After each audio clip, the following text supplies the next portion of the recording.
Bueno, entonces abrimos en nuestras Biblias, hermano, en el capítulo 55 de Isaías.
Capítulo 55 de Isaías.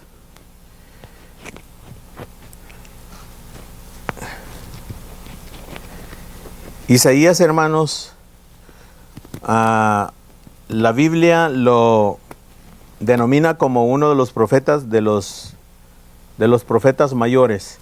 Y hay otro grupo de profetas en la Biblia que se reconocen como los profetas menores. Nada de eso. No es que unos sean mayores y que otros sean menores, no más que unos escribieron más que otros, ¿verdad? Y así los denominan, profetas mayores, profetas menores.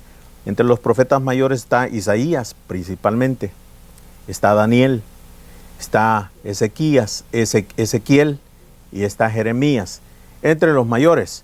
Y entre los menores, comenzando con Oseas hasta Malaquías, ¿verdad? Es un grupo de profetas que escribieron 1 o 2, 3 capítulos, o sea, 6 capítulos. Libros pequeños, pero Isaías, por ejemplo, tiene ¿cuántos capítulos? Muchos, pero muchos, ¿verdad? Jeremías de la misma manera, Ezequiel también y Daniel. Menos, pero son considerados los profetas mayores. En el capítulo 55, fíjese, 55 del libro de Isaías. Y también Isaías, hermano, es el más evangélico, fíjese. Ahora, ¿por qué es el más evangélico? El libro del profeta Isaías. Porque habla más de lo que es el evangelio del Señor Jesús. Para comenzar, este capítulo dice, ¿quién quiere leer? ¿Alguien que quiera leer? ¿Voluntario? ¿Ah? El primero. Léame 1, 2 y 3. A todos los sedientos, venid a las aguas, y los que no tienen dinero, venid, comprar y comer. Venid, comprar sin dinero y sin precio vino y leche. ¿Por qué gastáis el dinero en lo que no es pan, y vuestro trabajo en lo que no sacia? Oídme atentamente, y comed del bien, y se deleitará vuestra alma con grosura. Inclinad vuestro oído, y venid a mí, oíd y vivirá vuestra alma, y haré con vosotros pacto eterno, las misericordias firmes de David. Aleluya, las misericordias firmes de David. ¿Alguien lo lee en inglés? Come, everyone who thirsts, come to the waters, and he who has no money, come, buy and eat. Come, buy wine and milk without money and without price. Why do you spend your money for that which is not bread, and you labor for that which does not satisfy? Listen diligently to me, and eat what is good, and delight yourselves in rich food. Incline your ear and come to me. Hear that your soul will live, and I will make with you an everlasting covenant, my steadfast, good love for you. Una pregunta al primero. ¿Is anyone thirsty? Y en el capítulo 7 de San Juan, el Señor dice, si alguno tiene sed, venga a mí y beba. Y el que viene a mí, de su interior, dice Jesús, correrán ríos de agua viva. Ahora aquí el profeta Isaías, ¿cuántos años más o menos antes de que Cristo naciera está hablando de esta manera? Rafael. Aproximadamente 700. 750, 800 años antes de que Cristo naciera, hermano, en Belén, este profeta está hablando de esta manera. Fíjese, está hablando lo que precisamente Jesucristo iba a venir a decir. Dice, si alguien tiene sed,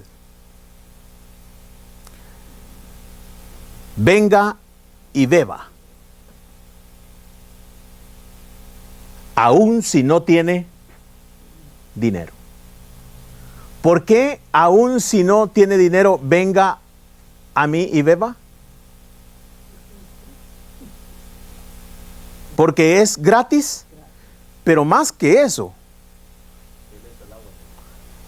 Pero más que eso, porque está hablando precisamente de la salvación, ¿verdad? Porque es gratis, está bien.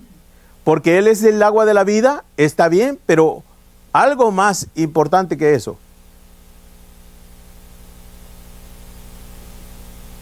Porque está ofreciendo salvación, hermanos.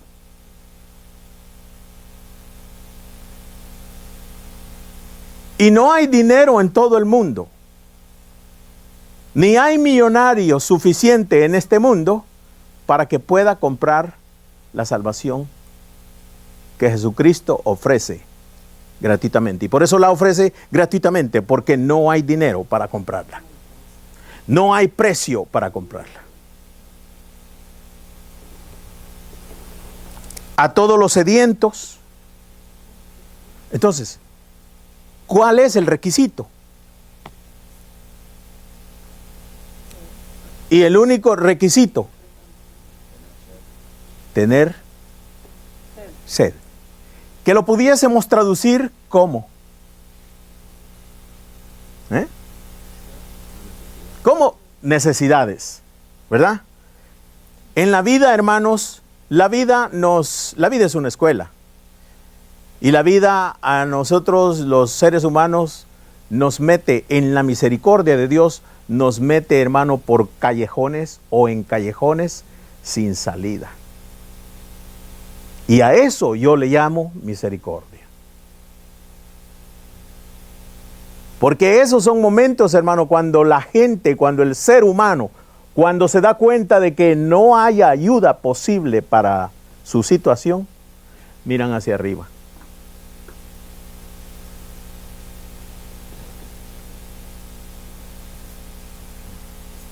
Cuando de veras la necesidad apremia, hay sed.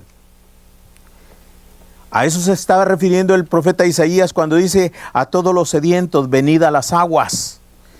Y los que no tienen dinero, venid, comprad y comed.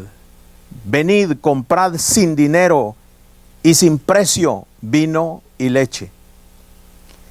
Y pregunta: ¿por qué gastáis el dinero en lo que no es pan y vuestro trabajo en lo que no sacia? Oídme atentamente y comed del bien, y se deleitará vuestra alma con grosura. Versículo 3. Inclinad vuestro oído y venid a mí, oíd y vivirá vuestra alma. Y haré con vosotros pacto eterno, las misericordias firmes a David. Hermano, ¿por qué dice el Señor en el versículo 3? Inclinad vuestro oído y venid a mí, oíd y vivirá vuestra alma. Y haré con vosotros pacto eterno, las misericordias firmes a David.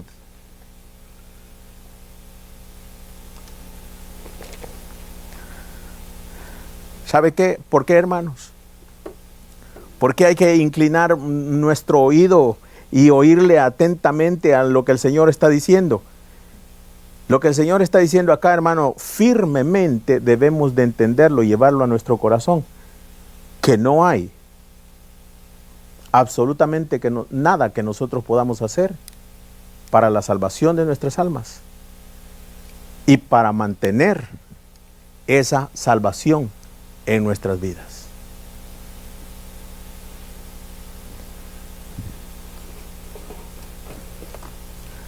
para mantener. Haré con vosotros pacto eterno. Diga pacto eterno. ¿Cuándo es que entramos en un pacto eterno con el Señor? Cuando aceptamos a Cristo. Más que aceptar a Cristo es cuando aceptamos a Cristo, su salvación en sus términos. ¿Sí? Qué importante es eso, ¿verdad? No en nuestros términos. Porque la salvación de Jesucristo, hermano, millones la aceptan en sus términos, no en los términos de Cristo. Esto es sin dinero, porque no tiene precio. Venid a las aguas y comprad. ¿Sí? Aleluya. ¿Cuántos de ustedes pueden ir a un almacén y comprar sin dinero?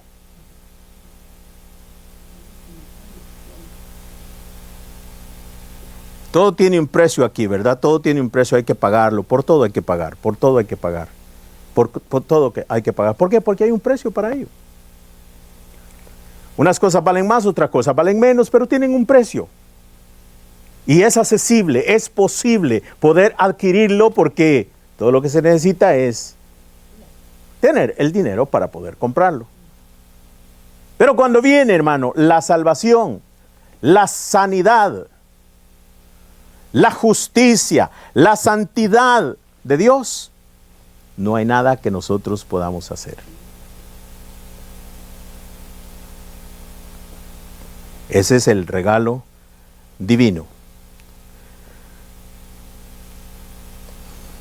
Come to me, versículo 3. With your ears wide open. ¿Por qué nos está diciendo? Hermano, vengan con sus oídos, pero de verdad abiertos. ¿Verdad? ¿Qué más? Listen, and you will find life. I will make an everlasting covenant with you. I will give you all the unfailing love I promised to David. ¿Qué David? ¿A qué David se refiere? ¿El rey David? No, la promesa fue a David. Isaías está hablando, hermano, la promesa que fue hecha a David, ¿verdad? Pero de su descendencia, hermanos, de David, iba a venir el que iba a cumplir, en el que se iba a cumplir toda la profecía que estaba hablando Isaías. Porque recuerde que él es un profeta. Él no está hablando para el tiempo de él, para sus contemporáneos, sino que está hablando futurísticamente. Lo que iba a acontecer 800 años después. Y después de 800 años después, hermano, 33 años y medio que iba a vivir, ¿verdad? Él, las misericordias de David. Aleluya. Voy a leerlo, hermano, voy a leerlo así corridito para que nos dé tiempo para todos, para todo.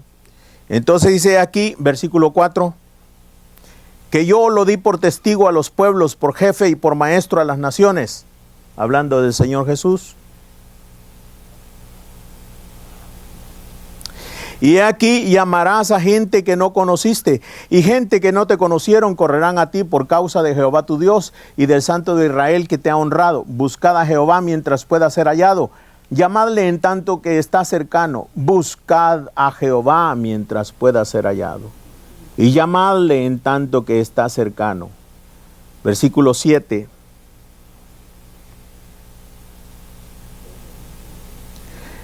Deje el impío su camino y el hombre inicuo sus pensamientos, y vuélvase a Jehová, el cual tendrá de él misericordia, y al Dios nuestro, el cual será amplio en perdonar. Porque mis pensamientos no son vuestros pensamientos, ni vuestros caminos mis caminos, dice Jehová. Oiga esto, hermano. Versículo 9. Como son más altos los cielos que la tierra, así son mis caminos más altos que vuestros caminos, y mis pensamientos más que vuestros pensamientos. En el versículo 9, hermanos.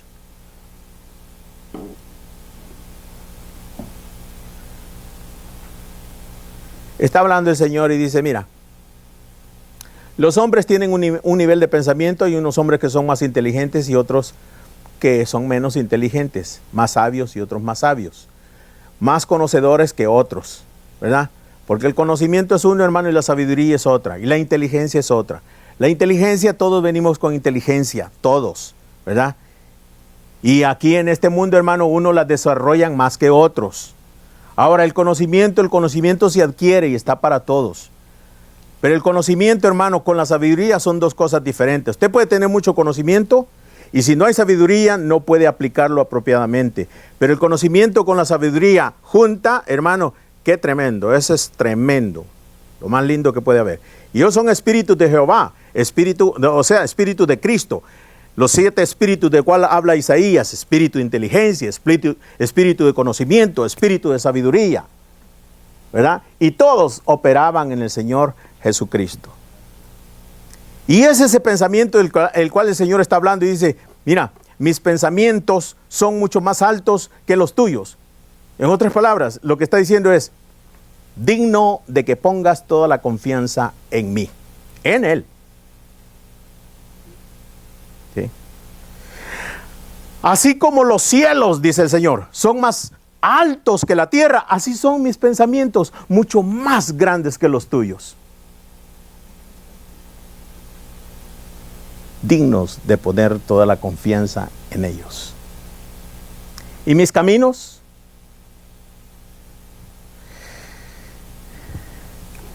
Versículo 10. Porque como desciende de los cielos la lluvia y la nieve, y no vuelve allá, sino que riega la tierra y la hace germinar y producir y da semilla al que siembra y pan al que come, así será mi palabra que sale de mi boca. No volverá a mí vacía, sino que hará lo que yo quiero y será prosperada en aquello para que la envíe. Oh, mire qué cosa más linda, hermano. Dice, así como el agua y la nieve cae, ¿verdad? Y no regresa a mí vacía, sino que viene con un propósito, hermano, y riega la tierra. Y los granitos a los que siembran o lo que ya la tierra produce de ella misma, hermano, o tiene de ella misma, con el agua hace germinar la semilla, la hace producir y da de comer al que siembra. Y pan, dice, al que come. O sea que esa agua que cae, hermano, viene con un propósito y cumple el propósito divino. Y luego regresa, porque regresa. Usted sabe que el agua viene, cae, hace su trabajo y luego se evapora y va de regreso. Y dice, así es mi palabra que sale de mi boca, dice el Señor. No volverá de regreso vacía, sino que hará lo que yo le encomendé hacer. ¿A quién se está refiriendo? Así es mi palabra que sale de mi boca. ¿A quién se refiere? Jesucristo, la palabra de Dios, hermano, que salió de la boca de Dios, salió del corazón de Dios, fue enviada y vino aquí a la tierra y cumplió y hizo, hermano, terminó su misión completa y perfecta y regresó a los cielos, hermano, y ahora está sentado a la diestra del Padre con una misión terminada, total y completamente.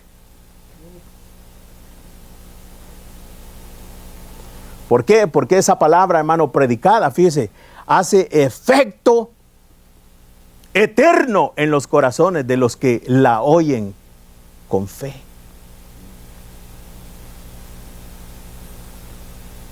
Las consecuencias, hermano, de oír la palabra de Dios con atención son eternas. Es de felicidad aquí, en el tiempo que vivimos, y en la eternidad en gloria con Jesucristo.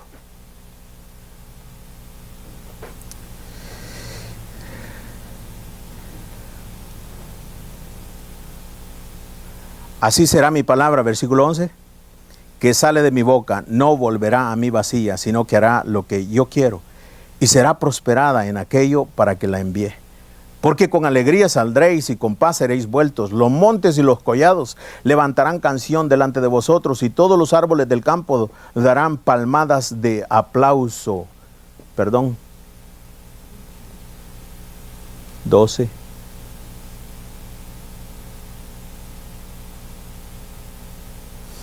Y 13.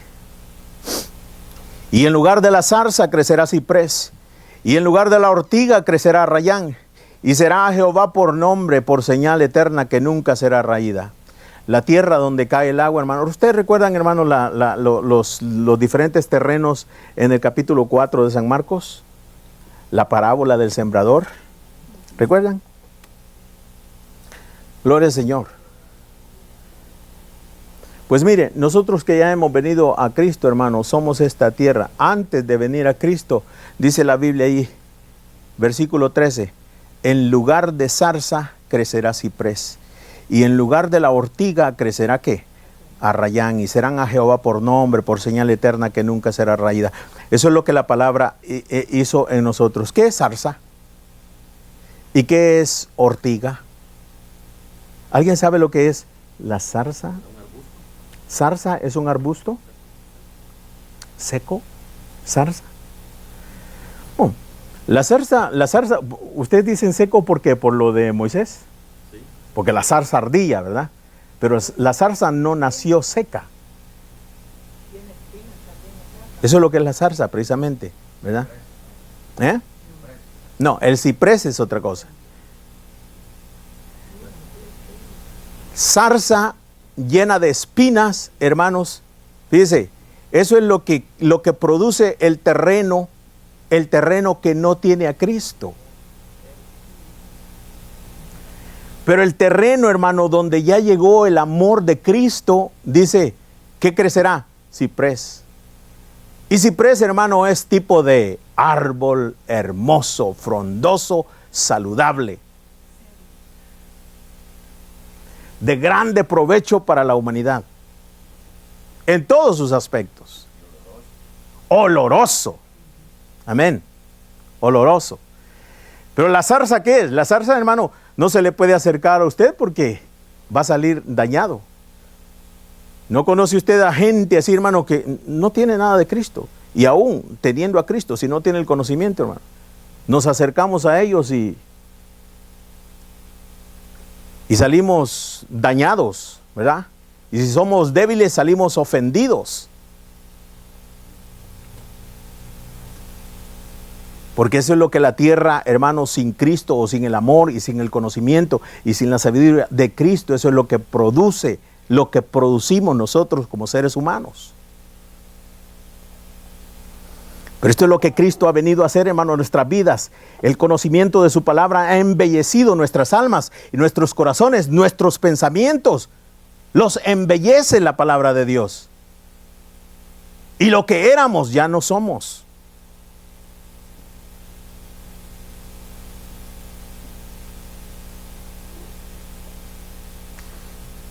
Entonces, en lugar de la zarza, crecerá ciprés. Y en lugar de la ortiga, crecerá arrayán. ¿Qué es ortiga?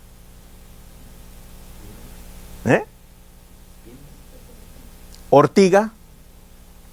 Ortiga es un arbusto, hermano, un arbusto que al tocarlo usted lo va a irritar y lo va a picar. ¿Cuántos conocen el pica pica? ¿Conoce el pica pica? ¿Es agradable tocar esa planta? No, ¿verdad? Cuando yo era joven, hermano, jovencito, que hace mucho tiempo eso, yo iba a los estadios y especialmente iba al estadio de Flor Blanca, así se llamaba el estadio de Flor Blanca, y el Cuscatlán también. Y nosotros llevábamos específicamente, hermano, pica pica, porque el estadio estaba repleto, no había un lugarcito para nadie. Si se llegaba tarde estaba lleno. Y llevábamos pica pica y lo tirábamos por allí. Y al momentito, hermano, había un espacio pero tremendo. Y podíamos, el grupo que íbamos, sentarnos tranquilos. Lo digo esto, hermano, porque pues, fíjese, eso es lo que hay en el corazón de los hombres, ¿verdad? Siempre andamos buscando el bien, el bien propio de nosotros. Pero eso es lo que significa la ortiga, hermano. La ortiga es eso, precisamente una planta que usted no se le puede acercar porque lo va a dañar. Lo va a dañar. Mas sin embargo, dice el Señor, en lugar de la ortiga crecerá el arrayán. Pero no es el arrayán que nosotros conocemos, ¿verdad? O que la mayor parte conoce. ¿Cuál es el arrayán que tú conoces, Miriam? El fruto. El fruto, ¿verdad? Lo que es una guayaba, pero como ácida, ¿verdad? Sí, entonces, pero no es ese el arrayán al que se refiere aquí el Señor. Este arrayán es el mirto. ¿Qué es el mirto? Una planta que tiene una flor hermosa y tiene un aroma. Perfume, es un perfume. Es un perfume. Que cuando usted toca esta flor, hermano, ¿verdad? Suelta todavía mucho más su aroma. Sin tocarla, el mirto, hermano, sin tocarlo, el mirto produce un aroma muy agradable. Pero cuando usted se acerca más a él y lo toca, todavía da su aroma mucho más agradable. Gloria a Dios. De eso está hablando el Señor. Eso es lo que supuestamente son los hijos de Dios, que han sido no solamente salvos, ¿verdad? No solamente han sido salvos, sino que embellecidos en su carácter, en su personalidad, en su manera de vivir. En buena comunión con Dios y en buena comunión con los hombres. Jesucristo mismo dice que después de que lo encontraron sus padres en el templo, ¿verdad? Le preguntaron, ¿tú a dónde estabas? Y lo encontraron, hermano, discutiendo con los doctores del templo. Pero dice que como Cristo apenas tenía 12 años, dice que obedeció a sus padres y se fue de regreso con ellos. Y dice, y el Señor crecía en estatura, en sabiduría y en gracia para con Dios y para con los hombres. Mire qué importante, hermano, el ejemplo del Señor Jesús. Crecía, dice, en estatura. ¿Por qué crecía en estatura? Porque Él era 100% hombre. Y apenas tenía 12 años. Entonces Él tenía que crecer físicamente, todavía tenía que crecer. Y al crecer físicamente, hermano, tenía que crecer también mentalmente y espiritualmente. Como hombre tenía que crecer. La Biblia dice que crecía en estatura, en sabiduría y en gracia, primeramente para con Dios y para con los hombres, que es importantísimo, hermanos. Gloria a Dios. Bueno, el tema principal entonces del capítulo 55, después de haber hablado todo lo que hemos hablado, ¿cuál sería?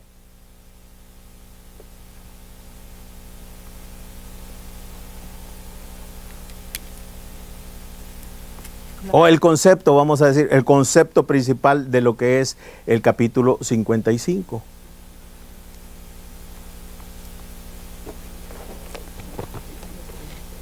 La salvación que no se compra, la salvación que es gratuita total y completamente, que no se puede adquirir de ninguna otra manera, ¿verdad? Sino ¿cómo? ¿Cómo se obtiene esta salvación? ¿Esta salvación? ¿Cómo? ¿Alguien dijo algo? Por gracia, ¿verdad? Por gracia. ¿Qué? Por gracia. Y la hermana Vicky dijo, recibiendo a Cristo. ¿Ay? Recibiendo a Cristo. Pero algo más que recibir a Cristo, hermano. La salvación es efectiva en nosotros y podemos disfrutar, hermano, de la salvación de nuestro Señor Jesucristo cuando nosotros conocemos el concepto de lo que es esta salvación. Primeramente, eso es gratis, gratis, que no se puede comprar, que no podemos hacer absolutamente nada para poder obtenerla. Gloria a Dios. Que Dios quiere entregarla a todo el mundo, quiere dar, a eso vino, por eso amó el Señor a todo el mundo, que dio a su Hijo unigénito, para que todo aquel que solamente en Él crea, no se pierda, sino tenga vida eterna. Vida eterna, hermanos. ¿Qué penitencia le vale a usted para acercarse a Dios? Ninguna.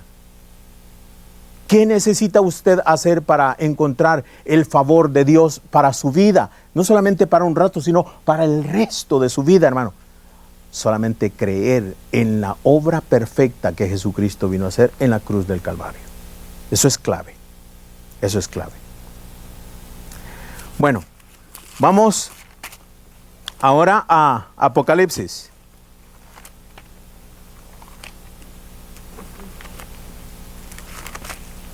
Apocalipsis, que es el libro de Revelación en inglés.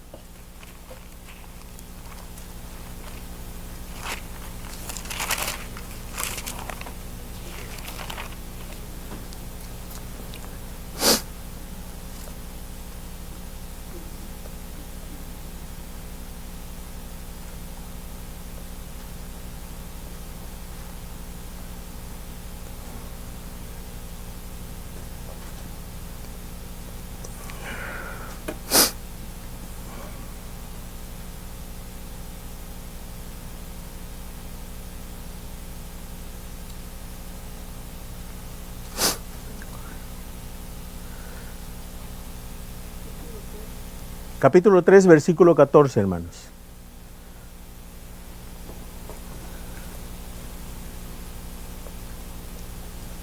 ¿Me puede leer alguien el versículo 14? En inglés.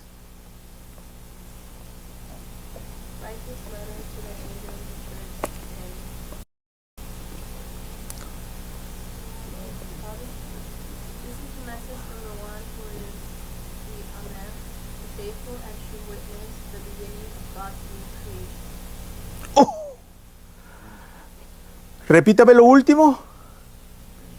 Oh, ¿está leyendo acá? Ok. The faithful.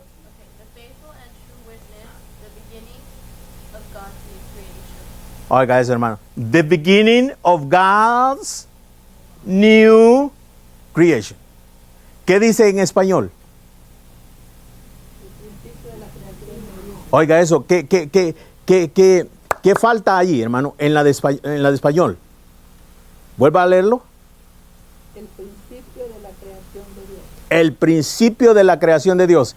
En español, la traducción en español, hermano, da lugar a que pensemos en una tremenda herejía. Le dice, ¿cómo dice? El principio de la creación de Dios. El principio de la creación de Dios. ¿Y cuál es la diferencia de uno y de otro, de inglés y de español? The beginning of the new creation. Wow. ¿Hay diferencia ahí?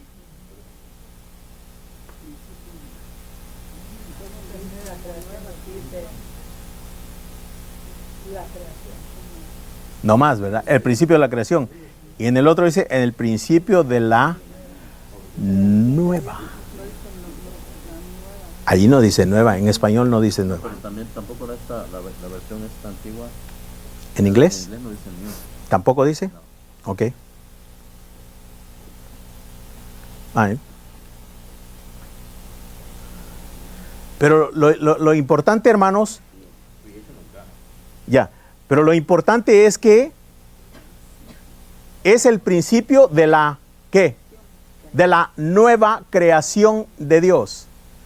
Ahora, ¿hay alguno de los que estamos aquí que me pueda decir por qué no es el principio de la creación de Dios, sino que es correctamente el principio de la nueva creación de Dios? ¿Hay alguien que me puede explicar eso? Ya lo hemos hablado. Creo que la razón que no dice nueva creación en muchas traducciones es porque quiere no solo abrazar que Cristo es el creador de la nueva creación, sino que es también el originador del comienzo de toda la creación, ¿verdad? Quiere abarcar todo eso, porque a veces solo traducirle que él solo es la nueva creación, solo lo limita a uno, sino que Cristo es todo, ¿verdad? No, pero es que en lo otro hay un poco de dificultad porque dice el principio de la creación de Dios. Y Cristo no es el principio de la creación de Dios. Y es por eso, porque Cristo no es creación, Él es creador. ¿Okay? Ahora, cuando hablamos de la nueva creación, estamos hablando de algo completamente diferente. Estamos hablando precisamente de la misión que Cristo vino a cumplir. ¿Me entiende? Cristo vino, hermano, a redimir a la creación que estaba caída. Entonces, ¿quién podía redimirlo? Nadie. Nadie. Entonces, Dios mismo, en la persona de Jesucristo, hermanos, ¿verdad? En la persona de Jesucristo, viene a crear una nueva creación. Por eso, la Biblia dice en 1 Corintios, el que está en Cristo, ¿qué dice? Nueva criatura es. Nueva criatura es. Qué tremendo. Ahora, ¿quién comenzó esa nueva creación? Jesucristo. Por eso Jesucristo ahora ya no es el unigénito Hijo de Dios, sino que ahora es el primogénito de entre muchos. Usted y yo incluidos. Por eso digo, quiere abarcar todo, Ya. todo eso. ¿Todo qué, hermano? Que Jesucristo es el principio, ¿verdad? Que Jesucristo, por él fueron creadas todas las cosas. Ok. Y también él es el Pero esto es una cosa y otra cosa. Yo pienso que en español como en cualquier otro idioma, hermano, siempre van a haber faltas en todo lo que es la Biblia. Por ejemplo, en español hay cosas ricas y bien sustanciales, ¿verdad? Que en inglés no hay. Y en inglés hay cosas ricas y bien sustanciales también que español no las tiene. ¿Sí me entiende? Eso es lo que yo lo que estoy diciendo. Pero aquí, en este caso, en inglés es mucho más rico. Porque está hablando específicamente de lo que es Jesucristo. Es el principio de la nueva creación de Dios. Porque después de él, hubieron otros hijos, ¿verdad? Y muchos hijos que Cristo va a llevar a la gloria. Porque sabemos que él no es creación, no es creación. Si él se convirtió en esta nueva creación, o sea, el líder de esta nueva creación, es por nosotros mismos. Él no tenía necesidad de eso. Él personalmente como Dios, porque él es el Todopoderoso, el Creador, ¿verdad? No hay nada que exista si no es por medio de él, dice la Biblia. Nada, absolutamente nada. Pero esta nueva creación, hermano, es por causa de la humanidad. Porque él no vino a redimir ángeles, ni absolutamente nada. Él vino a redimir ¿a quiénes? A la simiente. A la simiente de Abraham es la que vino a redimir el Señor. Y para eso no existía absolutamente nadie capaz para venir a hacerlo. Y tuvo que ser el mismo Dios, el que descendió de los cielos, hermano, y he aquí, me has preparado un cuerpo, porque ofrenda no te agradó. Ahora, usted se va a la casa y se olvida completamente de esto. Y los guantes de oro van a ser más importantes, hermano, que todo esto que hablamos. Fíjate, viene la próxima semana y ya no nos acordamos de todas estas cosas. Porque estos son tesoros que necesitamos meditar en todo ello.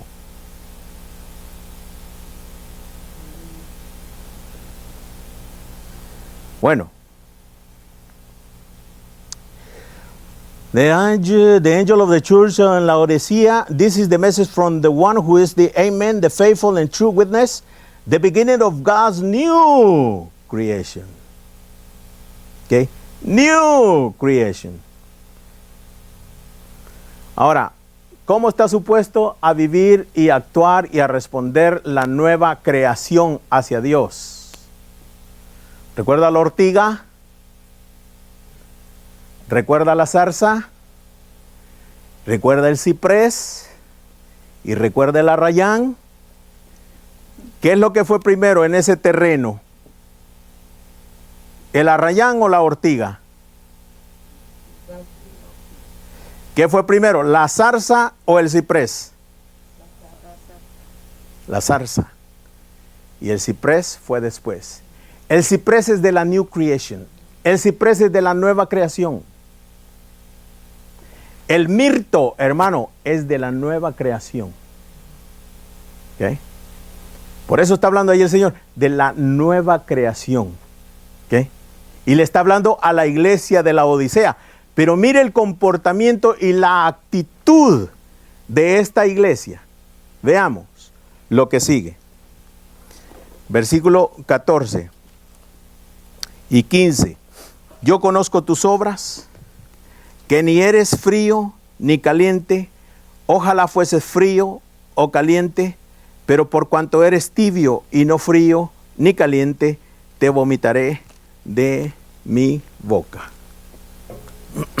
No frío, no caliente, tibio. Vomitaré de mi boca, dice el Señor. ¿Por qué? Porque es algo nauseabundo. Algo que Dios no puede tolerar. ¿Por qué? Hermanos, ¿cómo era Dios? ¿Cómo era Cristo en su ministerio terrenal? Con el pobre y con el desventurado y con el humilde, con el que su condición, hermano, de verdad era deplorable. Vamos a poner un ejemplo: Lázaro y el rico. De esos habían muchos en el tiempo cuando Cristo vino. ¿Tuvo problema el Señor con la gente necesitada de verdad? ¿Tuvo problema con ellos? ¿Con quiénes tuvo problemas el Señor Jesucristo en su ministerio terrenal? Con la gente religiosa. Sí. Con la gente religiosa.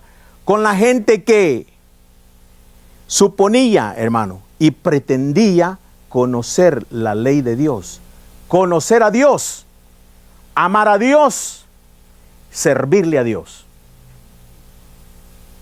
Esa gente, hermano, pretendía y creían en sus corazones creer a Dios, amar a Dios, servirle a Dios. Religiosos, con ellos tuvo problemas el Señor Jesucristo. Con ellos. No con la gente humilde, no con la gente ignorante de su palabra. No, con ellos no tenía ningún problema el Señor. Él a eso había venido. Él dijo, yo he venido a los enfermos. Yo he venido, dice, a los que tienen necesidad de un médico. A los sanos no he venido, dice el Señor. ¿Verdad que Él no vino a los sanos? No vino a los sanos. Yo he venido a los enfermos. Yo he venido al que necesita medicina, al que necesita médico. En otras palabras, al que de verdad necesita y reconoce que necesita a un médico. El que reconoce que es incapaz total y completamente de redimirse a sí mismo o de hacer algo positivo en su vida por él mismo. A eso vino Jesucristo. No vino a los que pretendían alcanzarlo todo y que no necesitaban absolutamente nada. Para esos, hermanos, hay castigo. Para ese tipo de personas, en ese tiempo y en este tiempo hay castigo. ¿Por qué hay castigo? Porque es lo que siembran en sus corazones. El que siembra para la carne, segará para la carne, dice el Señor.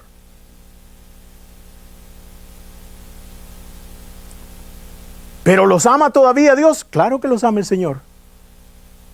Claro que los ama. Porque el Señor dice, Él no quiere que nadie se pierda, sino que todos vengan al arrepentimiento. El Señor es paciente, hermano. Es paciente y espera a todos. Para que todos reconozcamos que necesitamos de Él y no necesitamos dinero para comprar las bellezas y la hermosura que Él tiene, que ha comprado en la cruz del Calvario. Su obra en la cruz del Calvario es completa, hermanos. Total y completa, pero reconozcámoslo. Que es en sus términos y no es en los nuestros. Ni tampoco es a medias.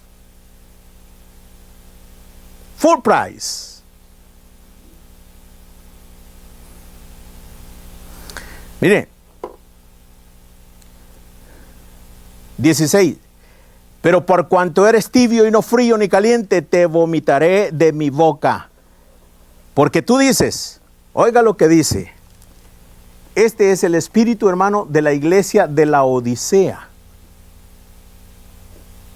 Y usted va a encontrar, hermano, en este momento que vivimos, gente dentro de la iglesia que tiene este espíritu.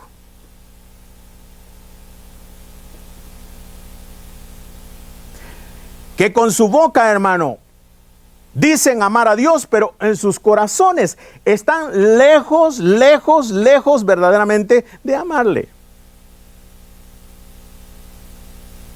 Nadie puede amar a Jesucristo de verdad, ni servirle a Jesucristo de verdad, hermano, si primeramente no hay un reconocimiento de esto profundo y a conciencia de que de Él es toda la gloria. Toda. No casi toda. Toda.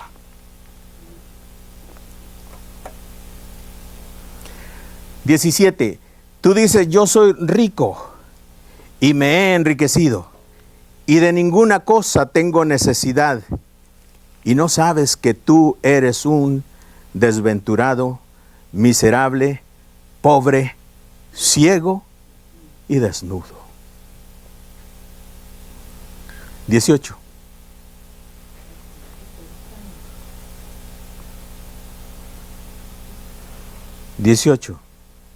¿Alguien lo lee en inglés? 18. I counsel you to buy from me gold refined in the fire, that you may be rich, and white garments, that you may be clothed, that the shame of your nakedness may not be revealed.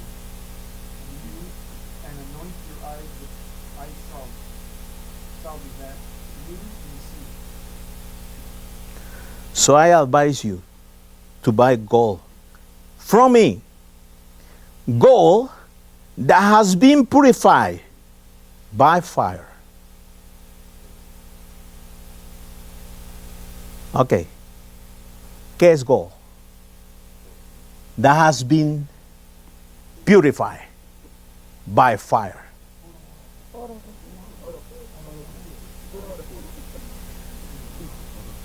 Oro puro es el verdadero. Puro oro es uno que parece. Pero ¿a qué se refiere, hermano, cuando el versículo 18, cuando está diciendo, I advise you to buy gold from me, gold that has been purified by fire, then you will be rich.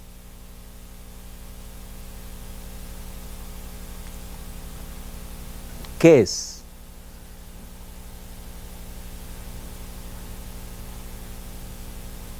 ¿Qué es eso? Ok. Comparemos una escritura cuando dice, y vosotros sois participantes de la naturaleza, ¿qué? Divina. El oro, hermanos, el oro en la Biblia es tipo de divinidad. Diga divinidad. Divinidad, de lo divino. ¿Ok?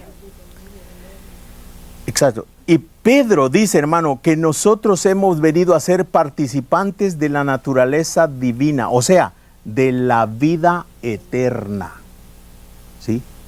Y como Cristo a esta iglesia, hermano, le está diciendo, ¿saben qué? Están dentro de la iglesia, ni siquiera hay salvación en ustedes. Pero yo te recomiendo que de mí compres vida eterna. Vida. Mi naturaleza. Divino.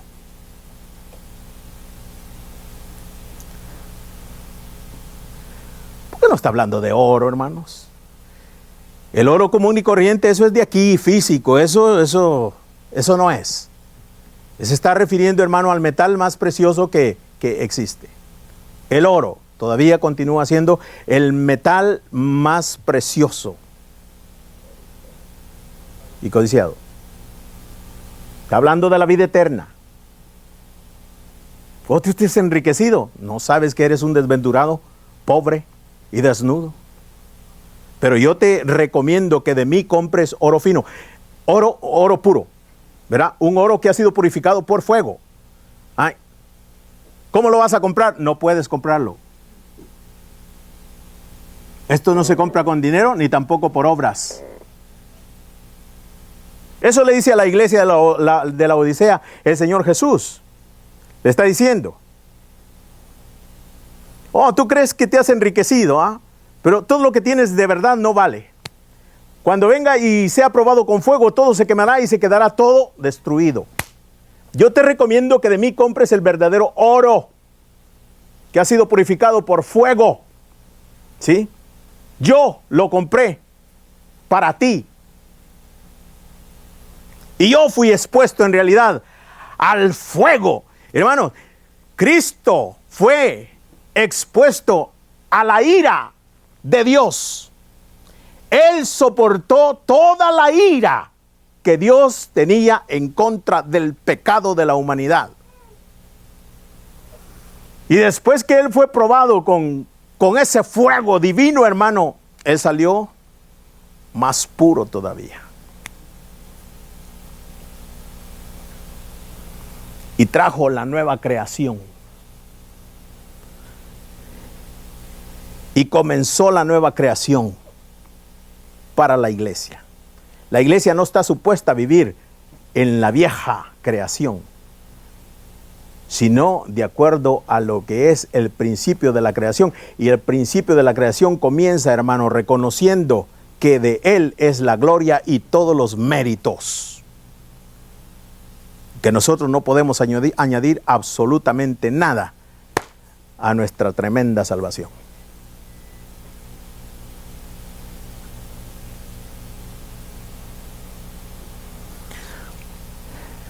Then you will be rich.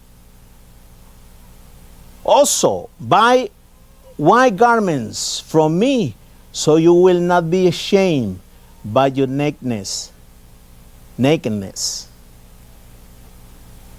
And ointment for your eyes, so you will be able to see. Hablando de dos cosas. ¿Cuáles son las dos cosas de las que habla el Señor que especialmente que compres de Él? Vida eterna ahí. Vestiduras blancas. ¿Qué significan? ¿Qué? ¿Qué significan las vestiduras blancas? ¿Eh? ¿Qué significan las vestiduras blancas?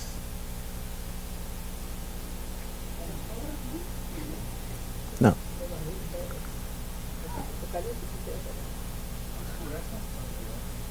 ¿Santidad? ¿Qué tal la justicia de Dios? La justicia de Dios. La justicia de Dios precisamente es eso, hermanos. Santidad. Es pureza.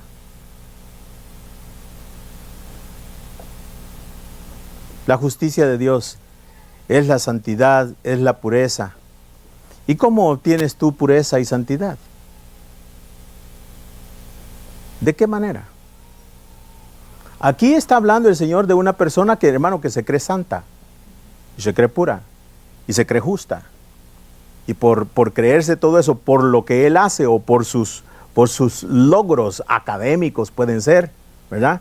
O por sus riquezas materiales, por sus talentos, por todas estas cosas, hermano, la persona se cree que se ha enriquecido.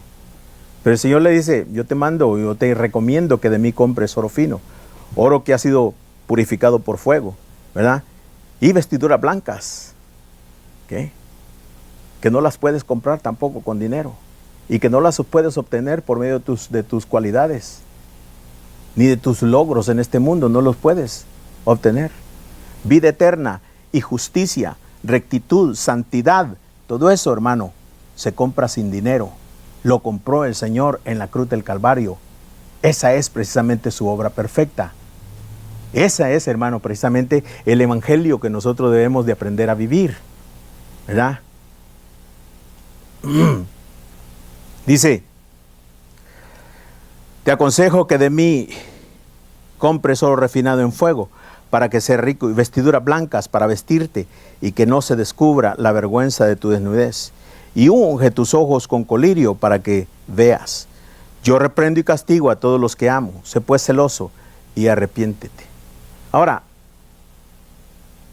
¿qué es todo lo que hay que hacer entonces, hermanos? ¿Qué es todo lo que la iglesia está supuesto a hacer? Y nada más.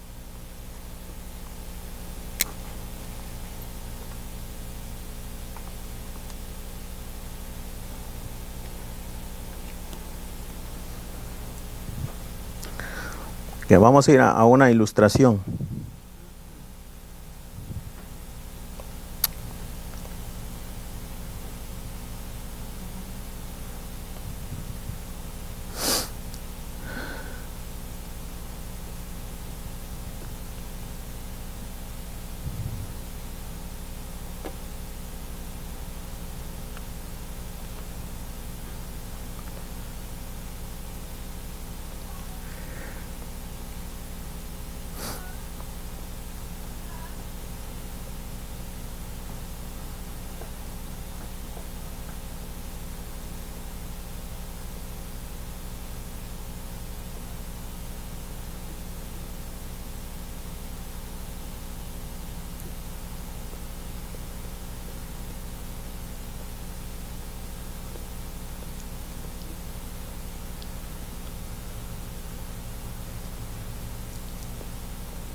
¿Cuántos alcanzan a mirar lo que dice en el cuerpecito de ese corderito o oveja?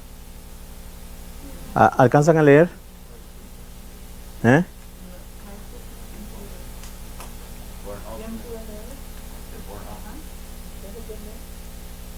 Righteousness what? Imputed. ¿Qué significa righteousness imputed? ¿No?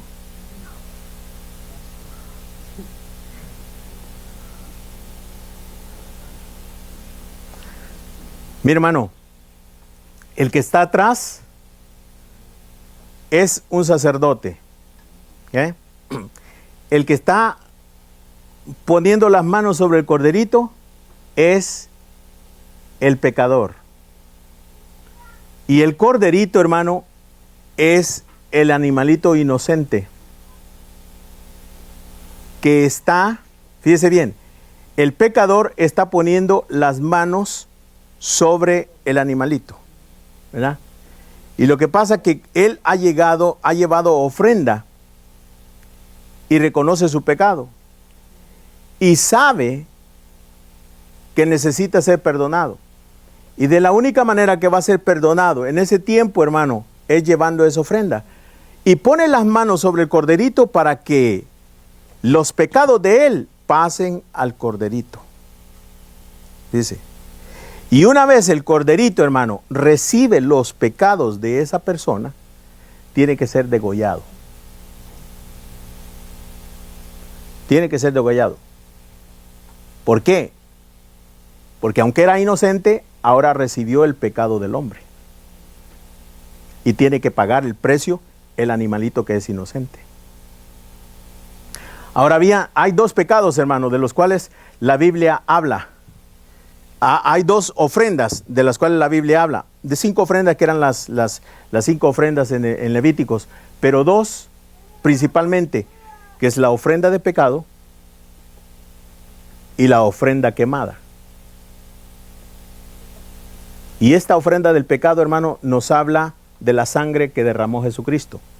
Después de que este animalito, hermano, paga el precio, fíjese, queda su cuerpecito. Y su cuerpecito, hermano, es puesto en el altar para ser consumido por el fuego. Para ser consumido por el fuego. Entonces, este olor que sube, hermanos, es agradable a Dios.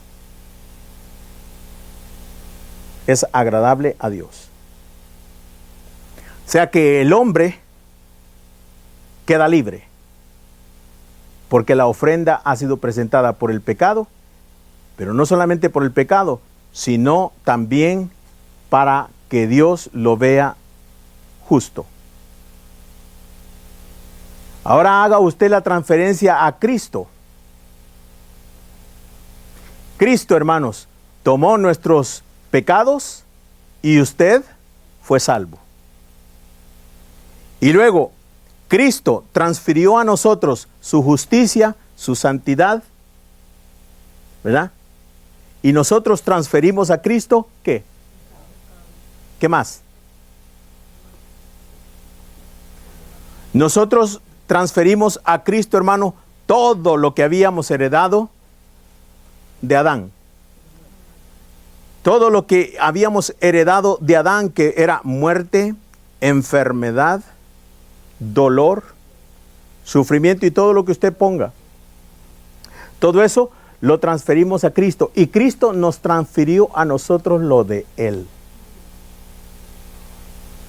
Pero no para un rato, sino que nos transfirió, hermano, lo que nos transfirió Jesucristo para toda la vida.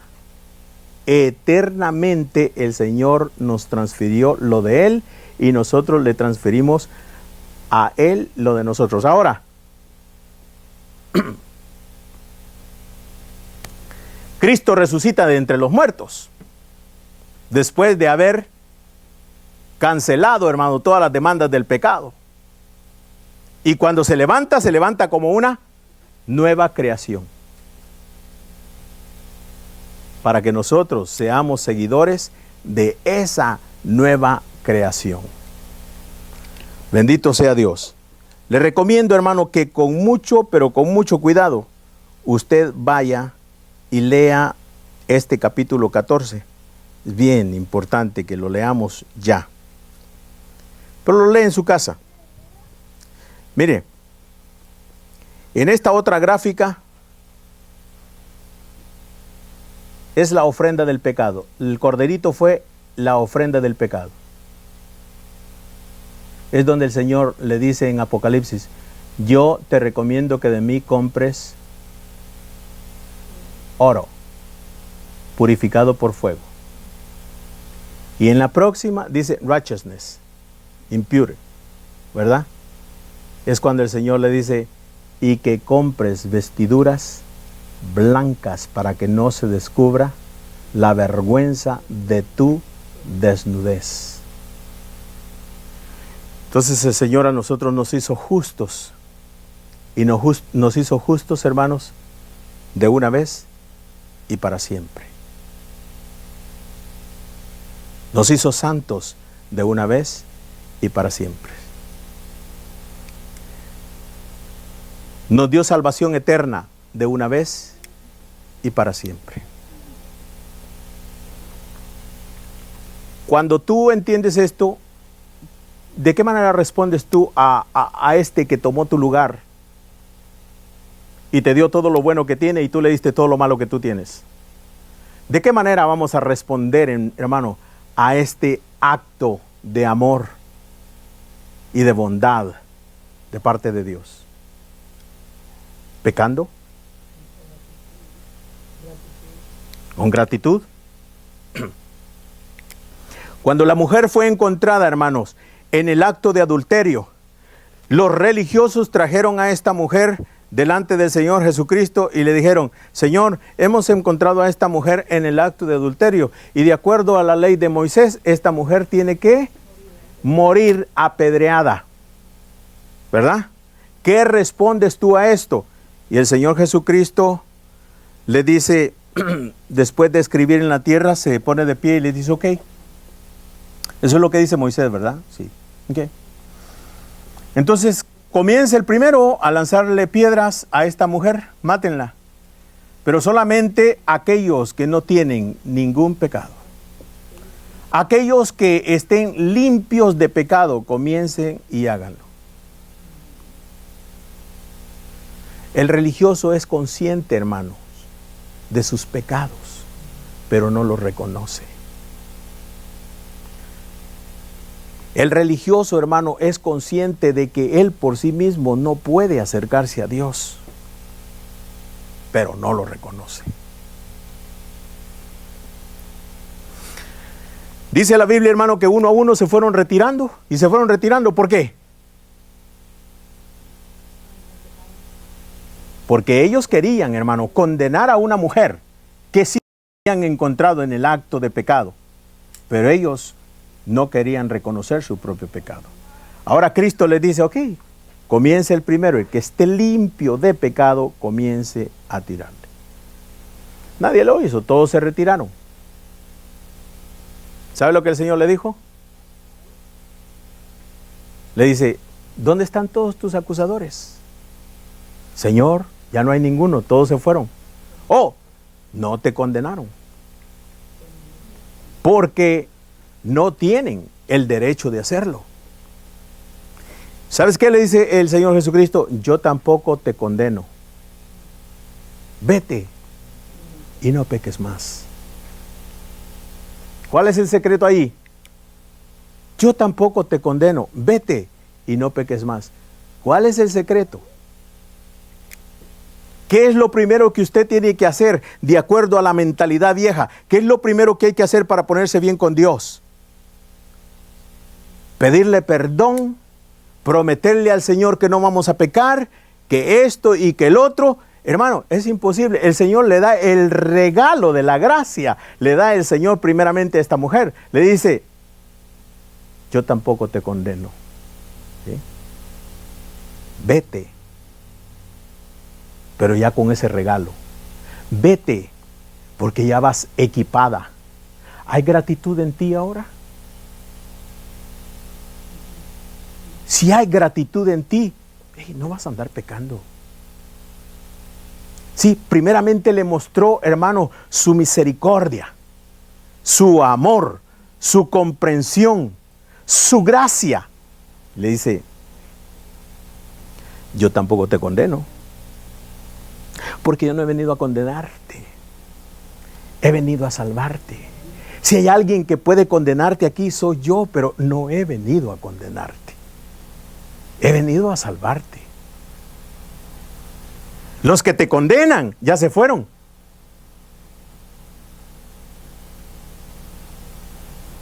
¿Por qué?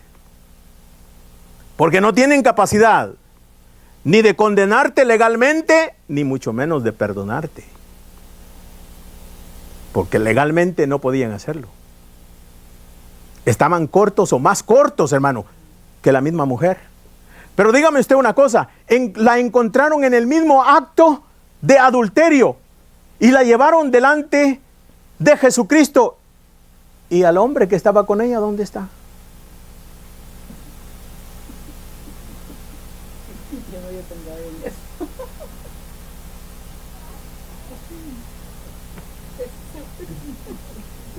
¿Se les fue? No, ¿y por qué no se les fue la mujer también? No, hermano, es que las mujeres eran tratadas como objetos en ese tiempo y los hombres no. Los hombres tenían dignidad y mucha reputación delante del Señor, pero las mujeres no.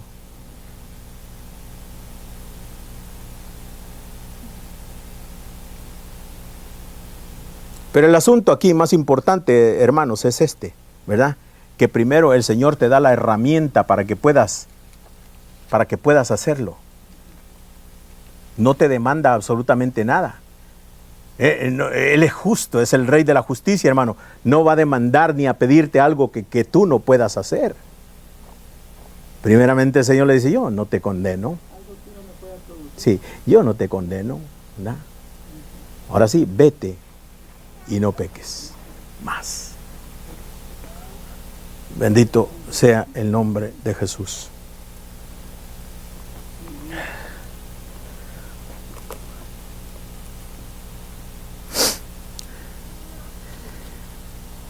Versículo 19 dice, yo reprendo y castigo a todos los que amo. Sé pues celoso y arrepiéntete. Pregunta, ¿esta es una iglesia, hermano, que de veras necesita arrepentimiento o no?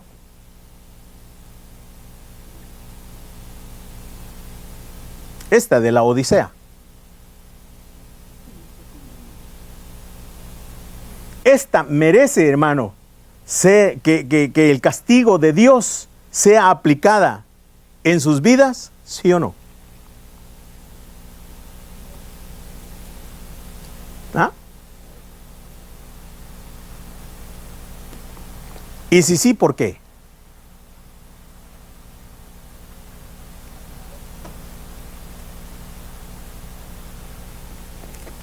Le voy a decir por qué. Parece que es Gálatas.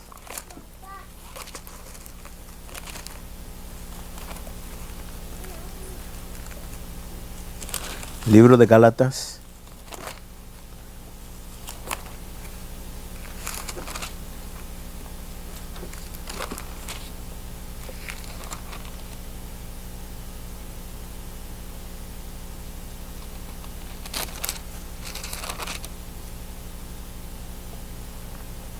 Capítulo 6 y versículo 7.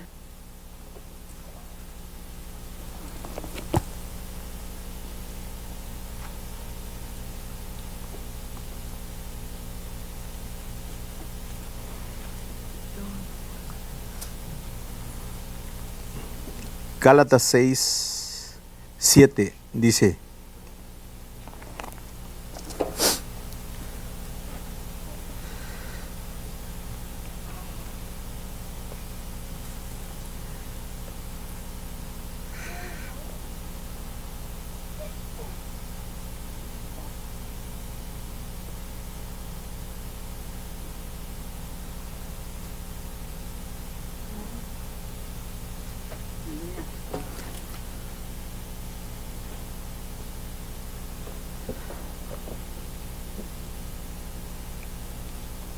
¿lo lee por favor alguien en inglés?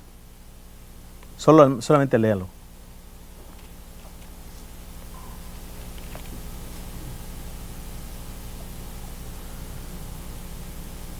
Don't be misled. You cannot mock the justice of God. You will always harvest what you plant. Those who live only to satisfy their own sinful nature will harvest decay and death from that sinful nature.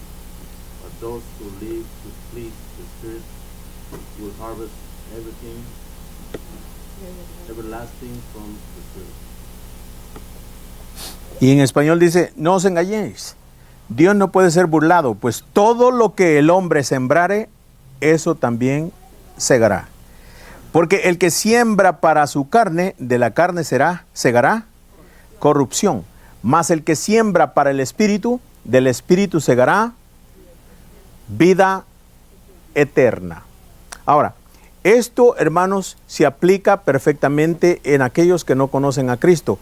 Y en los que conocemos a Cristo Jesús y lo hemos recibido en nuestros corazones, ¿se aplica también? ¿Se aplica también? En otras palabras, vamos a ver.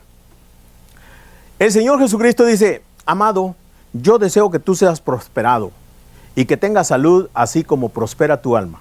¿Eso lo dice el Señor, sí o no? ¿Sí? Amado, mi deseo, dice, yo deseo, dice Dios, mi deseo es que tú seas prosperado, que en todo, y que tengas salud así como prospera tu alma. Wow, aleluya. ¿Está hablando financieramente también ahí? Oh. Ok. Pero ¿qué tal si usted, hermano, agarra el cheque el día viernes y ya para el domingo ya no tiene absolutamente nada?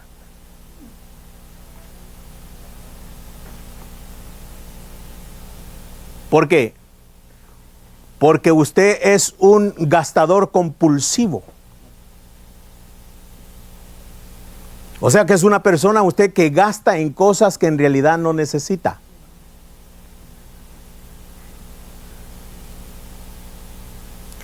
Usted va a sentir el castigo, hermano, de su proceder. Pregunta, ¿Dios lo está castigando?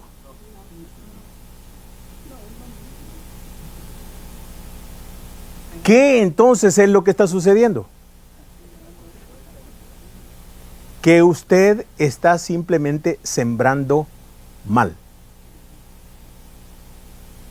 Y la pobreza, hermanos,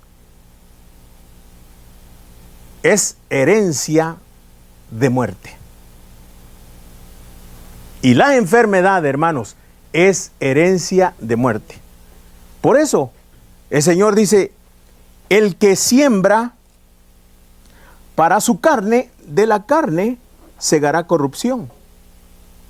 Y dice, mas el que siembra para el Espíritu, del Espíritu segará vida eterna. Es el deseo de nuestro Dios, hermanos, cuando Él cumplió todo en la cruz del Calvario, de que su pueblo sea bendecido en todos los aspectos. Bendecido todo el tiempo. Pero ¿sabe qué? Usted como iglesia debe aprender a conducirse. A conducirse. Gloria al Señor. Porque lo que nosotros sembramos es bien importante. ¿Sembramos para la carne o sembramos para el Espíritu? Hay iglesia, hermano, empobrecida, ¿cierto? Salva pero empobrecida. Salva pero entristecida. Salva pero bien enferma. Salva pero confundida. Salva pero atribulada.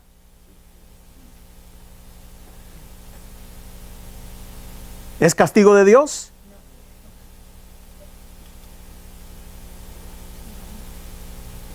No es castigo de Dios. ¿Cuál sería la condición de la iglesia de la Odisea? Después de pretender ser la iglesia de Jesucristo, hermanos, y pertenecer a esa nueva creación que Cristo trajo, donde todo es abundancia y amor de Dios. Pero la iglesia está, hermano, con esta actitud. Yo soy rico y no necesito absolutamente nada.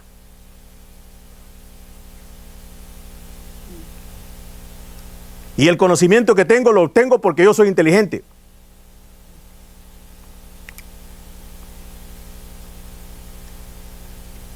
Y todo lo que obtiene, hermano, se debe a sus propios méritos. Y los méritos para Cristo no hay. Y la gloria que solamente pertenece a Cristo, hermano, no hay. Y aquí no hay una gota de méritos, hermano, ni de gloria para nosotros mismos. Todo es del Señor. La iglesia debe de aprender, hermano, a reconocer que Cristo es el único que merece